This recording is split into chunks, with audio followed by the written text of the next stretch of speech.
We are told in this problem that we have a parabola with a certain vertex at negative 3, 2, and a certain focus at negative 3, 3. And we're asked for all the rest of the stuff about this parabola. So the way we're going to do this is breaking it down in parts. And let's start with those first two clues. I want to remind you where the focus of a parabola is and where the vertex is. Okay, the vertex is this spot at the very bottom. It's the minimum or the maximum if this parabola were upside down. It's the point where the parabola turns around. Okay, so that's your vertex. And your focus is this point sort of inside the parabola that the parabola seems to wrap around without touching. Now we've got a couple other vocab words in here. We'll just bang those out. We've got a line. Whoa, that went bad. Let's try this again. We've got a line right here called the directrix. And this sits below the parabola. It sits outside the parabola. And you've got an axis of symmetry. It's getting a little crowded here. Let me change colors for a moment. You've got an axis of symmetry, which is just like any other axis of symmetry. It's what the parabola seems symmetric around. So that's going to travel between the focus and the vertex. It's the line connecting those two and extends beyond the parabola. So now that we have those ideas laid out here, let's see if we can put some of this together. First of all, the focal length. Okay, this is what I mean by focal length. This is the variable p in our equations. Okay, so the focal length for this guy, because this distance between the focus and the vertex is 1 unit, right here, whatever your unit is, it's 1 grid spacing, and I can tell that based on the vertex being at y equals 2, the focus being at y equals 3. Okay, they're 1 separated, so my focal length is 1. And the focal diameter is defined as simply 4 times the focal length.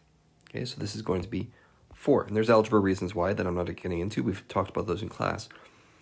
The axis of symmetry, like I said, it's the line connecting the focus and the vertex. So really all you have to do is look at the x-coordinate in this case and come up with the axis of symmetry. That's going to be x equals negative 3. Now, before I breeze over that too quickly, this works as the axis of symmetry because I've got a vertical parabola, okay? In other words, it's a parabola that opens up. And a parabola that opens down would also be a vertical parabola, okay? Either up or down, those are verticals. And the axis of symmetry, therefore, is a line that goes up and down, and the parabola rotates around it. The equation of the directrix, now we have to start putting some pieces together here. If the directrix is a distance of the focal length below the vertex, right? Think about what that y value is. If we go from 3 at the focus down to 2 at the vertex, well, how much would you go down again to get to the directrix? Another step of 1, another focal length. So the equation of the directrix will therefore be y equals 1. It's a flat horizontal line that simply goes perpendicular to the axis of symmetry.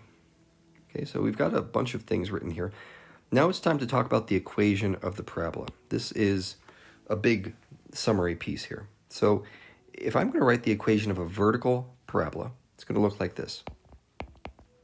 It's x minus h squared, and that equals 4p, in other words, the focal diameter, times y minus k.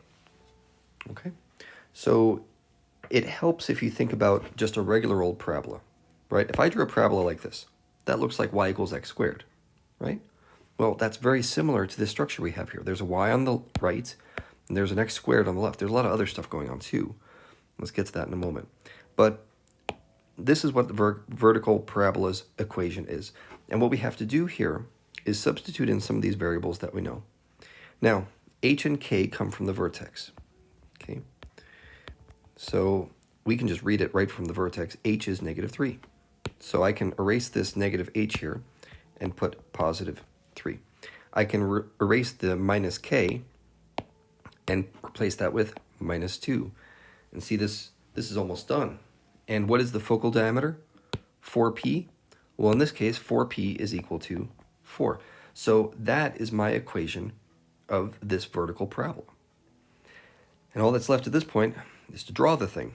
So let's start with the vertex. I like starting with that best. It's at negative 3, 2. That's going to be right here. There's my vertex. And the focus, okay, hold on. The focus is the next bit, this part right here. That's -3, 3. So I'm going to draw that here. And then, let's see what else we want. We got the focus. I didn't actually need to plot the vertex. That's fine. So the directrix, that's going to be a line that goes across like this, forever in both directions. And the latus rectum, what is the latus rectum? Well, that is the line that cuts through the focus parallel to the directrix, so like this, but it has a length of the focal diameter. This is why it's called the focal diameter. It's the diameter of the parabola at the focus. Now, this becomes pretty easy. I've got the vertex down here, and my parabola needs to connect according to the latus rectum right there. The end points of the latus rectum are the sides of the parabola as it goes up. Okay, so this is basically what your shape is going to end up looking like. You won't have a point for the vertex when you draw it in the graphing program, but this is basically what we're looking at. And what you should notice is there are a couple of dots and lines and segments and things to help you out with this, this part of the problem. When you're drawing a dot, like for the focus, you're just going to use the dot piece. When you're drawing a line segment, that's just this guy. When you're drawing a line like the directrix, that's the one that goes off to infinity. And then, of course, you have to choose whether you want a vertical parabola or a horizontal parabola. In this case, we have a vertical, so we're going to select the vertical one. And that's it to this problem.